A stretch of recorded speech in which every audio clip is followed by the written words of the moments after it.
भाई मैं आपको बतलाने के लिए चाहता हूं, हमारे हिंदुस्तान में कई प्रकार की अंधकार की ताकतें कार्य कर रहा था। जो ताकतें कार्य कर रहा था उसके विरोध में परमेश्वर के तेज को लेकर लड़ने के लिए कुछ लोगों ने काम किया, जिसकी गवाही मैं आपको देके मैं आपको भी उत्साहित करने के लिए चाहता हूं, जिससे आपके अंदर धुन पकड़ने पाए, आपके अंदर एक नया गुण सामर्थ आने पाए, एक चुनौती के पाके आप यहां से जाएंगे। हिंदुस्तान के अंदर एक बात पाई जाती थी, अभी भी कभी कभी कहीं कहीं ऐसा दिया जाता है, गुप्त रूप में यह भी होता है जबकि कानून इसको विरोध में है। सती एक ऐसी बात है, अगर कोई व्यक्ति मर जाएगा, उसकी पत्नी जिंदा रहने के समय उस पत्नी के साथ, उस लाश के साथ इस पत्नी को भी जलाने का एक आदत बंगाल में, पंजाब में, राजस्थान में पाया जाता था। ध्यान से सुनिएगा। और लड़की छोटी भी हो, जवान भी हो, अगर आदमी का मृत्यु हो जाएगा, उसके साथ उसको भी जलाने का आदत धर्म के माध्यम से लोगों के बीच में जबरदस्त पाया जाता था। अभी भी राजस्थान में सती मां के लिए एक मंदिर को आप देखेंगे, वे कहते हैं ऐसा अगर कोई उसके साथ मरा मुआ जाएगा, वो देवता बनती हैं। न केवल वहां तमिलनाडु में भी पाया जाता था, कोई आदमी मर जाएगा और उसके साथ उसकी पत्नी को जलाना एक प्रकार की नियम रहा। मैं एक घटना को आपको बतलाने के लिए चाहता हूं। एक ब्राह्मण तंजावुर में, तंजावुर नाम करके एक जगह है तमिलनाडु में, जहां एक बहुत बड़ा मंदिर है। वहां का राजमहल में वो पुरोहित का काम करने वाला था। उस समय अंग्रेजियों का यहां पर नीति चलता था। उस राजा अंग्रेजियों के साथ वाचा बांधने के चलते उसके साथ मदद करने के लिए वो कभी कभी फौजी को अंग्रेजी सरकार भेजती थी। वो अपना राज्य भी चलाता था, क्योंकि अंग्रेजी लोग अलग अलग राजाओं को मदद करते थे। तंजावुर के उस राजमहल में ये ब्राह्मण आदमी जब पुरोहित का काम कर रहा था, उसको एक लड़की थी, बहुत छोटी थी। अचानक जब राजमहल में वो बैठा हुआ था, खबर आया तुम्हारा बेटी का सांप डस दिया, आओ वो मरने पर है, चले आइएगा। उन दिनों में धर्म की शिक्षा के अनुसार सांप डसा हुआ व्यक्ति को श्रापित समझते थे, इसलिए उस लड़की को कोई छूने के लिए भी तैयार नहीं। और उस समय अंग्रेजियों का फौजी का एक छोटा सा बटालियन वहां पर पहुंचा था और ये हलचल मचा हुआ था राजमहल में। पुरोहित का लड़की को सांप काट दिया, पुरोहित का लड़की को सांप काट दिया। तो वहां के सिपाहियों में से एक जन ने पूछा क्या है, क्या हुआ? तो सांप काट दिया और हम लोग इसको बहुत गलत मानते हैं, बुरा मानते हैं, कोई उसको छूता नहीं है। मासूम लड़की थी, लेटी हुई थी और उसको कोई छूने के लिए तैयार नहीं था। लेकिन इस अंग्रेजी फौजी में जो परमेश्वर से प्यार करने वाला एक व्यक्ति था, वो तुरंत उस लड़की के पास गया और उस लड़की को जहां सांप डसी थी उस जगह को अपना छुरी के लेके काटा, अपने मुंह से उसको खून को चूसने लगा ताकि उसका जगर निकल जाए। जैसा जगर निकला उसको थूका और लड़की जिंदी हो गई। हालेलुया। और लेकिन उस परिवार के लोग नहीं चाहते थे, ब्राह्मण को एक अंग्रेजी कैसा छू सकता है। आज भी आप देखते होंगे कई ब्राह्मण लोग नीच जात वाले को छूने नहीं देते हैं। अगर आप कांजी कामकोड़ी जो शंकराचार्य कहते हैं उनको आप छूइएगा, आपका हाथ का बना हुआ खाना वो खा नहीं सकता है। आप उनके ऊपर हाथ रख के प्रार्थना नहीं कर सकते हैं, क्योंकि वो सोचता है ये शूद्र आके मेरे लिए प्रार्थना करेगा, मैं ऊंचा ब्राह्मण हूं करके अभी भी घमंड है। सुनिए, इसलिए उस लड़की के साथ लोगों ने अच्छा बर्ताव तो नहीं किया, तो भी अपने घर में थी। ये बटालियन चला गया, सब कुछ चलने के बाद कुछ साल के बाद वही बटालियन फिर उस राजा के पास आ रहा था, लेकिन रास्ते में उन्होंने एक भयंकर दृष्टि को देखा। वहां एक लड़की के चिल्लाने की आवाज को लोगों ने सुना। लड़की कह रही है, नहीं नहीं, मुझे छोड़ दीजिए, मुझे छोड़ दीजिए। लेकिन वहां का भीड़ ने उसको जबरदस्ती किया। ये फौज वहां रुका और उसका एक कप्तान के रूप में जो था वो जाके देखा। वहां देख रहा है एक जवान लड़की को, और उसका आदमी मर गया, और वो भी ब्राह्मण था, मर गया जवानी उम्र में, और उसके साथ आग में जलाने के लिए ले जा रहे थे। लड़की कह रही है नहीं, वे लोग कह रहे हैं करना होगा, और जलाने के लिए जब ले गए थे वहां पे इसने देखा उनके हाथ में से उन लड़की को छीन लिया, खाने लगा। इसको जिंदा मुंह आने के लिए मैं नहीं दूंगा, तुम लोग क्या करते हो। वो लड़की इसके पांव पकड़ के रोने लगी, मुझे बचाइए, मुझे बचाइए, बचाइए। उस जवान सिपाही ने जब इसके देखा, उसके चेहरा से पहचान में आ गया, जिस लड़की के लिए सांप से इसने बचाया वही लड़की अभी जवान होके शादी में उसका आदमी मर गया, उसको मृत्यु है। उसने उसको घर में ले आया, घर में रखा, यीशु मसीह के बारे में बताया, यीशु मसीह के बारे में उसको बता के उसको तसल्ली दिया। गांव वाले, घर वाले उसको इनकार कर दिए। लेकिन कुछ समय के बाद, उस समय इंग्लैंड का रिवाज कानून के अनुसार अगर अंग्रेजी आदमी यहां आके किसी हिंदुस्तानी लड़की से शादी करने के लिए चाहता है, वो रानी से परमिशन लेना था। ये भी ऑफिसर था, इसलिए उसने सोचा मैं रानी के पास जाऊंगा, परमिशन लूंगा, तब आके तुमसे मैं कानूनी तौर से शादी करूंगा। दोनों एक ही घर में रहते थे। उसने रानी को चिट्ठी लिखा। रानी को चिट्ठी लिखने के बाद कुछ महीनों के बाद वहां से जवाब आया, आके मुझसे व्यक्तिगत मुलाकात करें। एक विधवा के साथ शादी करना भी है, हिंदुस्तानी लड़की भी है। उसने उसका नाम को क्लैरिंडा रखा था, क्लैरिंडा रखा था, प्यार से उसको बुलाता था। उसने कहा मेरा संपत्ति बहुत है, मेरे लिए धन दौलत बहुत है, परंतु क्लैरिंडा मैं रानी से उत्तर लेके आऊंगा, तुम्हारे साथ शादी करूंगा, तुम्हारे साथ जीवन निर्वाह करूंगा, हम दोनों मसीह के लिए कुछ करेंगे। एक क्लैरिंडा पूरी तरह से प्रभु में आ गई। ब्राह्मण घर की थी, प्रभु को बहुत प्यार करती थी, प्रभु के लिए कुछ करने के लिए चाहती थी, लेकिन जब तक उसका शादी नहीं होगा उसका घर से बाहर आना मुश्किल था, इसलिए वहां इंतजार किए। परंतु इस व्यक्ति, ये अंग्रेजी आदमी, जहाज उन दिनों में उड़ने के लिए जहाज तो नहीं था, हवा जहाज, इसलिए पानी के जहाज में बैठ के इंग्लैंड में जाके, लंदन में जाके रानी से उत्तर देने के लिए जब गया, रास्ते में उन दिनों में 4-4 महीना रखता था। 2 महीना पानी के जहाज में जाते जाते जाते उसको बुखार लगा, और बुखार में वो आदमी की मृत्यु हो गई। दुख के ऊपर दुख, एक घटना के ऊपर दूसरा घटना, दुर्घटना होते गया। और जिसको शादी करने के लिए इंतजार कर रही थी क्लैरिंडा, अभी तो उसके पास सारे संपत्ति आ गया, लेकिन आदमी नहीं है। रोने लगी, पिटने लगी, क्यों मेरे साथ ऐसा हो रहा, मेरे जान को 2-2 बार मृत्यु से बचाने वाला को क्यों ऐसा हो गया। अपने तंजावुर में तो नहीं रह सकती, इसलिए वो अपना सारा संपत्ति को, जिसको उस व्यक्ति ने छोड़ के गया, सारे संपत्ति को बटोर के तिरुनेलवेली नाम करके दक्षिण तमिलनाडु में एक जगह है, वहां गई। वहां एक छोटा सा जगह था, पालेंगोटे, तिरुनेलवेली से सटा हुआ। उस पालेंगोटे में जाके प्रभु यीशु मसीह के लिए कुछ करने के लिए सोची। कुछ लोगों को प्रभु में लाई, एक मंडली को बनाई, कुछ लोगों को प्रभु का प्रचार के लिए रखी। वही है जिस जिला से मैं आता हूं, उस जिला का पहला मसीह, अब पहला मसीह का काम करने वाला। ताली बजा के परमेश्वर का धन्यवाद करें। वो दुख भरी जीवन को दुख नहीं समझी, अपने दुख को पी पी के उस दुख को सुख के रूप में बदल गई। आज भी आप पालेंगोटे में जाइएगा, वहां एक मंडली के देखिएगा, क्लैरिंडा चर्च करके लिखा है, वहीं पर उसका दफनाया भी गया है।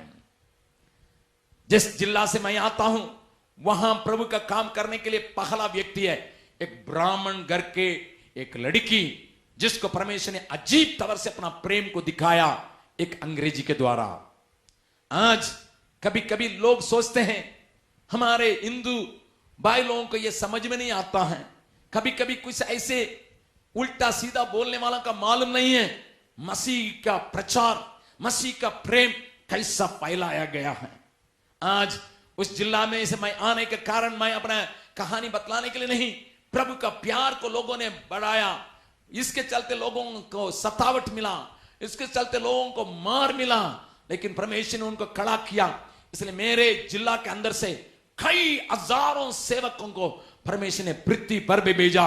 मैं परमेश्वर को धन्यवाद देता हूं उस बहन के लिए। हालेलुया।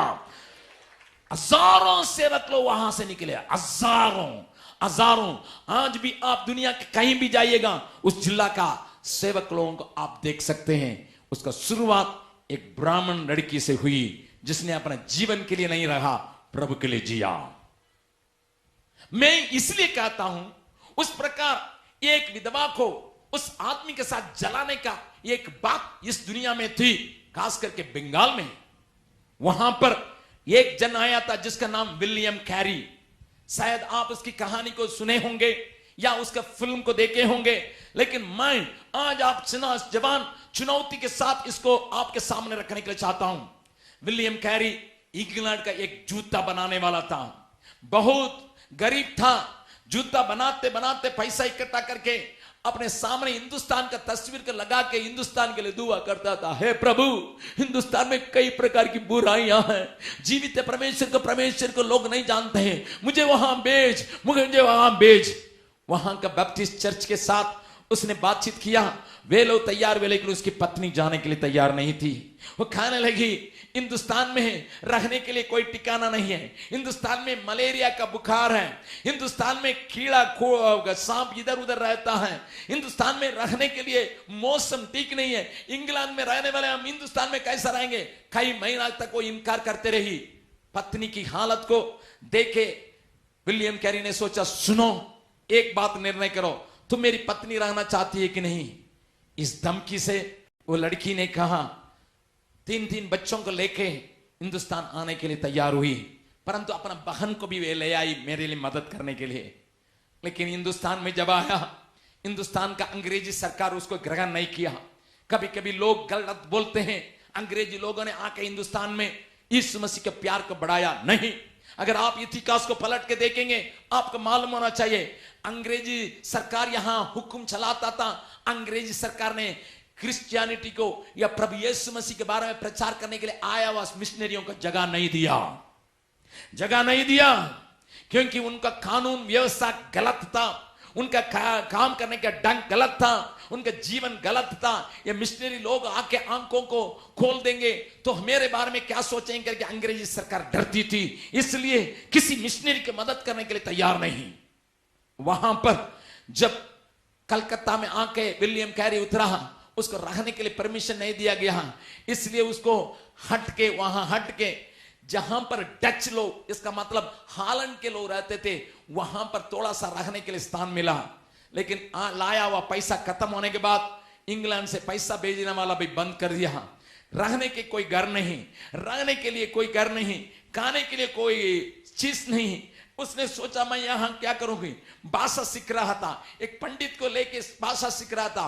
पंडित को प्रभु यीशु मसीह के प्यार दिखाने के लिए कोशिश किया, लेकिन ऐसे एक वक्त में आया उसको घर खाली करना पड़ा। ऐसा जगह में घर मिला, एक भूत बंगला, जहां कोई नहीं रह सकता, उस बंगला में रहा। उसकी पत्नी बीमार हो गई, उसकी पत्नी बारंबार बीमार होती थी, उसके बच्चे बीमार होते थे, और क्योंकि रहने के लिए कुछ नहीं है, खाने के लिए कुछ नहीं है, बड़ी दिक्कत के साथ अपना इधर उधर कुछ काम करके वो कमाने के लिए कोशिश किया। कॉलेज में पढ़ाया और अंग्रेजी सिखाया, लोगों का ग्रामर सिखाया, इसी से कुछ आमदनी प्राप्त किया। लेकिन उसने देखा हिंदुस्तान के लोगों का अगर यीशु मसीह के बारे में जानकारी करना है, मुझे बाइबल का अनुवाद करना है, मुझे बाइबल का अनुवाद करना है। बंगाली में, हिंदी में, उर्दू में, अन्य भाषाओं में मुझे अनुवाद करना करके दिन रात भाषा सीख रहा था। एक दिन में 4 भाषा का एक साथ सीख रहा था। भाई थोड़ा कान खोल के सुनिएगा, आज गलत सलत बोलने वाला है, मसीहत की इतिहास को नहीं जानने वाले, जो मुंह में जो आता है उसको बोलता है। एक व्यक्ति जिसको इंग्लैंड सरकार मदद नहीं किया, इंग्लैंड की कलीसिया मदद नहीं की, परमेश्वर का बोझ लेके हिंदुस्तानियों को ऊपर प्यार रखते हुए विलियम कैरी, एक साधारण व्यक्ति, जूता मरम्मत करने वाला, हिंदुस्तान में आया, अपने परिवार के साथ जलते हुए दुखों के घड़ी में भी अपने चार भाषा को सीखा, संस्कृत को सीखा, बंगाली को सीखा, क्योंकि वह जानना चाहता था कैसा भी हो मैं जीते जी कई एक भाषाओं में बाइबल का अनुवाद करना है। पंडितों का रखा, वो पंडित को धीरे धीरे करके प्रभु में लाया, और इसको देख के लोग भी नफरत करने लगे, वहां का समाज के लोग नफरत करने लगे। और उसको देख के, और वहां बच्चा बीमार है, खाने के लिए रोटी नहीं, दवाई देने के लिए कोई नहीं, उसी वक्त में उसका बेटा का भी मृत्यु हुई। बेटा का मृत्यु हुई, उस बेटा को गाड़ने के लिए कोई जगह नहीं है, गाड़ने के लिए कोई आदमी तैयार नहीं। अपने हाथ से मिट्टी खोद के उस बच्चा का दफनाया। भाई, मिशनरी जीवन आसान नहीं है। अंधकार को मिटाने के लिए अगर कोई भी कदम उठाता है, रोशनी है जरूर, अंधकार से भरी हुई दुनिया में उस रोशनी काम करने के लिए जब जाता है, जरूर अंधकार के साथ उसके साथ संघर्ष करना पड़ता है। मैं आपको बतलाने के लिए चाहता हूं, हम लोग को एक छोटा बेटा हुआ था, और जरूर मेरे साथ फ्रांस देश से आई हुई एक बहन कार्य करने के लिए आई, 1.5 साल हिंदी पढ़ी, और उसके बाद मैं रोहतास पहाड़ पर जाने के लिए मैंने जब चाहा तो वो भी कहने लगी मैं भी आऊंगी। हम लोग 7 जन वहां ऊपर गए थे पहाड़ पर। वहां एक मिट्टी के घर में हम लोग रहते थे, कोई दरवाजा नहीं है, हम लोग को पुआल में सोना पड़ता था, और बगल में एक छोटा सा एक कुंड था, उसी के पानी पीना, उसी में नहाना, उसी में सब कुछ करना। गांव के लोग उसी में भैंस धोते थे, उसी का पीना था। उस जगह में हम लोग ठहरे थे, और कभी कभी बालू भी आता था, कभी कभी शेर भी, चीता भी वहां पर आता था। लेकिन उस जगह में हम लोग जब रात को ठहरे थे, सुबह के मैंने उस बहन से पूछा, क्या बहन आपने आप ठीक से सोए हैं? वो कहने लगी, भैया मैं सोया नहीं। मैंने पूछा क्या तकलीफ थी?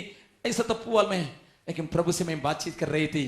वो कहने लगी, मैं रात को मैं निर्णय कर ली, मैं यहीं रह के सेवा करूंगी। मैंने कहा आप पेरिस की हैं, आपके लिए कोई शौचालय नहीं है, आपके लिए कोई सुविधा नहीं है, यहां घर के लिए कोई दरवाजा नहीं है, यहां पीने के लिए पानी नहीं है, आप इस जगह में नहीं रह सकती हैं। उन्होंने कहा भैया मुझे मौका दीजिए, मुझे मौका दीजिए। 2 हफ्ता मैंने कहा कि आप रह सकती हैं, मैं 2 भाई को आपको मदद करने के लिए यहां रख देता हूं, और उसके बाद हम देखेंगे कि आप क्या कर सकती है। हम लोग नीचे चले गए, और उसके बाद वो ऊपर आई। 2 हफ्ता के बाद वो खुशी खुशी आई थी, कहने लगी भैया मैं कर सकती हूं। सुबह उठ के नहा देती थी, क्योंकि 4 बजे कोई उठने के पहले उस कुंड में नहा लेती थी। गंदा पानी था, लेकिन कोई उपाय नहीं है। और इसके चलते ठंडा ठंडा में नहाने के चलते उसको सर्दी पकड़ा, उसको मालूम नहीं था। निमोनिया आया, उनको मालूम नहीं था। वहां मलेरिया का था, इसने मच्छर काट के मलेरिया का बुखार आया, उनको मालूम नहीं था। टाइफाइड आया, उनको मालूम नहीं था। लेकिन उसके साथ खुशी खुशी आई, और कहने लगी भैया मैं वहीं रहूंगी, वहां मुझे आनंद है। लेकिन नीचे आके 4था दिन वो प्रभु के पास चली गई। इस हालत को देखे मेरी पत्नी गर्भवती थी। 8 महीना की गर्भ में से मेरा दूसरा लड़का जन्म हुआ। इमेच्योर बेबी था, अधूरा होने के चलते उसको बुखार आया। बुखार में उसका दिमाग में चोट लगा, दिमाग के तवर से हार्ट में भी उसको कुछ तकलीफ था, और वो बहुत कमजोर था। सुनिए, लोग मिशनरी के काम को ठट्ठा उड़ाने वाले हैं। मैं आपको बतलाने चाहता हूं, अंधकार में रहने वालों के बीच में ज्योति लाना आसान तो नहीं है। जरूर प्रभु ने कहा तुम दुनिया के लिए ज्योति हो। मैं आपसे कहने के लिए चाहता हूं, बहन भाई, आज आपके सामने एक चुनौती के मैं लाने के लिए चाहता हूं। मेरे बेटा से मैं बहुत प्यार करता था, क्योंकि बहुत कमजोर था। मैं अपना गोद में रख के उसके लिए बाइबल पढ़ता था, क्योंकि मैं किसी डॉक्टर से सुना था बच्चा मां के पेट में रहते 6 महीना में ही सुनने लगता है और वचन सुनने के समय उसके अंदर कार्य होता है। इसलिए मैं अपने गोद में रख के उसका वचन पढ़ता था, गीत गाता था, वो बहुत ताली बजाता था, लेकिन बड़ी कमजोर था, बैठ नहीं सकता था। 1.5 साल की उम्र हुआ, मैं झांसी में प्रचार करने के लिए चला गया, कुछ मिशनरियों के लिए प्रचार करने के लिए। झांसी डेरियानसोन से 400 किलोमीटर दूरी में है। मैं 5 दिन के लिए प्रचार करने के लिए गया। जब 3 दिन की मीटिंग हुई, मेरी पत्नी एक लड़का को भेजी थी, उसके आने के पहले मुझे मालूम हो गया मेरा बेटा मर गया। मैं आपको बतलाने के लिए चाहता हूं, मेरा दूसरा बेटा जिससे मैं ज्यादा प्यार रखता था, पहला बेटा था बहुत खूबसूरत था, बहुत मोटा तगड़ा था, लेकिन दूसरा बेटा कमजोर होने के चलते मैंने उससे प्यार किया, वो दुनिया में नहीं। जब मेरी पत्नी खबर भेजी थी बेटा मर गया, मैं आपसे कहने के लिए चाहता हूं, मैंने कहा मैं 5 दिन के लिए प्रचार करने के लिए आया हूं, 3 दिन हो चुका है, अभी 2 दिन बाकी है, मैं नहीं आ सकता हूं, दीदी से जाके कह देना वो दफनाए। मेरी पत्नी भी जानती थी ये आदमी नहीं आएंगे, मीटिंग छोड़ के ऐसे काम के लिए नहीं आएंगे करके। दूसरा दिन होली का पर्व था, दुकान सब बंद था, कोई कूली नहीं मिला, कोई आदमी नहीं मिला, बाहर जाना भी मुश्किल है। केवल 3 भाई लोग थे वहां, सेवा करने वाले थे, उनके साथ लेके मेरे प्यारे बेटे को लोगों ने कूट का बॉक्स से मिला। उसके लिए कोई अच्छे से बॉक्स भी बना नहीं सके क्योंकि कोई नहीं था। कूट का बॉक्स जिसमें किताब आता है, उसमें उसको रखे, अपने हाथ से कबर खोद के मेरी पत्नी इस भाइयों के साथ मेरे बेटा का दफनाई। मैं 5 दिन के बाद आप उड़ा। मिशनरियों की सेवा का आसान नहीं है। आज कई लोगों के अंदर गलत भावना है, जेम्स के पास बहुत पैसा है। भैया मैं आपको बतलाना चाहता हूं, इसके लिए कई दाम को चुकाना पड़ा है, कई दाम को चुकाना पड़ा है। ऐसे ही हम सेवकाई में आज चिल्ला चिल्ला के प्रचार नहीं करते हैं भाई। मैंने अनुभव किया, क्योंकि अंधकार को हटाने के लिए जब ज्योति काम करती है, उसके विरोध में संघर्ष में बहुत कुछ आता है। वैसे ही विलियम कैरी अपने बेटा को दफनाया अपने हाथ से, कोई नहीं था। उसी प्रकार जीवन बिताने के समय बेटा का मृत्यु को देखे उसकी पत्नी पागल हो गई। पागल पत्नी को घर में रखे, उसने 4 भाषा को सीखे, उसको बाइबल का अनुवाद करके बहुत ढेर सा अनुवाद की किताबों को लिख के रखा था। एक दिन पागल पत्नी एकदम गुस्सा में आके पूरा घर को आग लगा दी।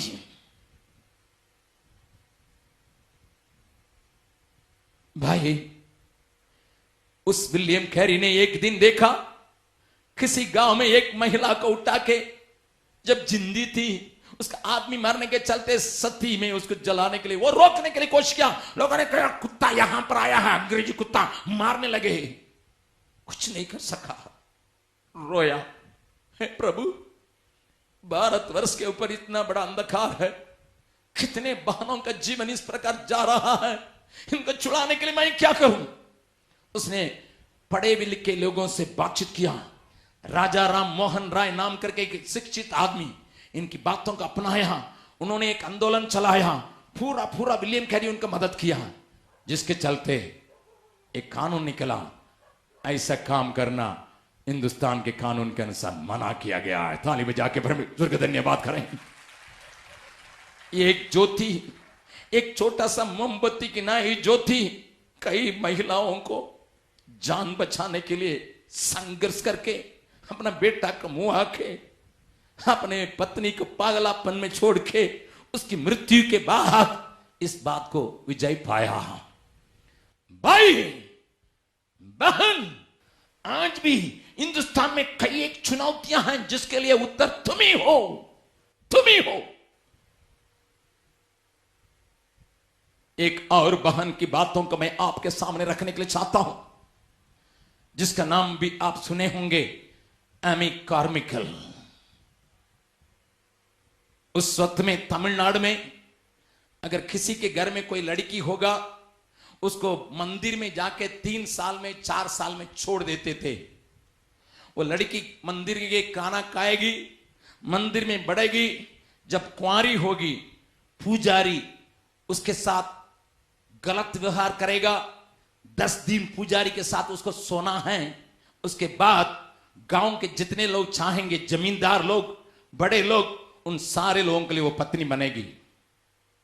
वो कुछ नहीं आवाज कर सकती है, जो चाहता उसकी पत्नी उसको होना है, क्योंकि देवता के साथ उसको शादी हो गया, इसलिए कोई चाहेगा। इस प्रकार अनेक लड़की लोग मासूम बच्चों को वहां पर मंदिर में छोड़ देते थे। लेकिन इंग्लैंड से आमी कामिकल करके एक बहन, जिसने अपने जीवन में शादी नहीं की थी, वो चले आई, उसको ये बात सुनाई पड़ा, बैठ के रोने लगी, हे प्रभु, इतना बड़ा अंधकार को हटाने के लिए मेरे पास ताकत नहीं, लेकिन तुमने कहा, आपने कहा प्रभु, मैं जगत की ज्योति हूं, मैं ऐसे क्षेत्र में जाऊंगा, इन लड़कियों को बटोरूंगा, मैं उनको रख के मैं उनको संभालूंगी। कौन मदद करेगा मालूम नहीं, कौन तुरे पीछे चलेगा कोई मालूम नहीं, लेकिन मैं परमेश्वर को ज्योति पाई हूं, मैं ज्योति हूं, मैं ज्योति हूं। संसार के अंधकार को मिटाने के लिए मुझे ही परमेश्वर चुना है। एक ऐसा जगह को चुन ली है जहां पर रोज कुछ ना कुछ डकैती होता था, रोज कुछ ना कुछ मर्डर होता था। वहां पर एक बहुत बड़ा जमीन को कब्जा करके, कब्जा मतलब खरीद के, वहां पर इन मासूम लड़कियों को लेके पालने लगी। ऐसा एक वक्त था, एक वक्त में लगभग 1000 लड़कियों को पालने के लिए उनको ताकत परमेश्वर ने दिया। 1000 लड़कियों को इस प्रकार के वेश्या होने से, व्यभिचारिणी होने से बचा के, उनके जीवन को बना के दुनिया के लिए रोशनी फैलाई है। उसका नाम है आमी कामिकल। ताली बजा के परमेश्वर को धन्यवाद करें। जो बहन साधारण थी और उनको नीचे गिरने के चलते कमर टूट गया, बिस्तरा में थी। लोगों ने कहा इंग्लैंड चले जाइएगा, अपना सुख सुविधाओं में रहने के लिए चले जाइएगा, अपने लोगों के साथ रहने के लिए चले जाइएगा, वहां आपको दवाई देने के लिए और डॉक्टर लोग बहुत होंगे। वो कहने लगी जब मैं मरूंगी यही मरूंगी। भाई बहन, हिंदुस्तान में मसीहत ऐसा नहीं आया जैसा ये जाल बिछा के लोगों के अंदर बोलते हैं, प्रलोभन दे के मसीह बनाता है। नहीं भैया, कई लोगों ने अपने जवानी को उंडेला, कई लोगों ने अपने सुख को उंडेला, कई लोगों ने अपने जान को सुखाया। इसलिए कई लोगों के जिंदगी में जहां रोशनी के लिए कोई उम्मीद नहीं था, वहां रोशनी चली आई। एक और जन के बारे में बोलूं, शायद आप पढ़े होंगे, पंडित रमाबाई। फिर एक ब्राह्मण घर की है हिंदुस्तान में। उसका बाप ने प्रभु यीशु मसीह को जाना, उसके द्वारा इसको भी प्रभु यीशु मसीह को जाना। और उस समय विधवाओं को सामने लोग देखना नहीं चाहते थे। किसी व्यक्ति का, किसी औरत का, आदमी का मृत्यु हो जाएगी, विधवा को लोग तुच्छ समझते थे, उनका हालत को खराब कर देते थे, नौकर चौकरों से भी खराब कर देते थे, गुलाम से भी खराब कर देते थे, उनका बाल मोड़ देते थे, उनको सफेद कपड़ा पहना के उनको किसी वैभव में आगे आने नहीं देंगे, रास्ता में चलने नहीं देंगे। उनका हालत को देखी वो कहने लगी, यीशु ने मुझे इस संसार के लिए ज्योति बनाया, मैं कुछ करूंगी इन बहनों के लिए जो विधवा हो चुके हैं, जिनको कोई उपाय नहीं है, उनके लिए मैं कुछ करूंगी। आज अगर आप पुणे में जाएंगे, मुक्ति मिशन का एक बहुत बड़ा कैंपस को देखेंगे, जहां हजारों विधवाएं जीवन में जीवन पाए हैं। एक और बहन की कहानी में बतलाऊं। मैं क्यों बहनों की कहानी बतला रहा हूं, इसलिए आपको मालूम है, कमजोर करके हम मानते हैं, कमजोर करके जानते हैं। उन्होंने एक बहुत बड़ा कार्य को किया।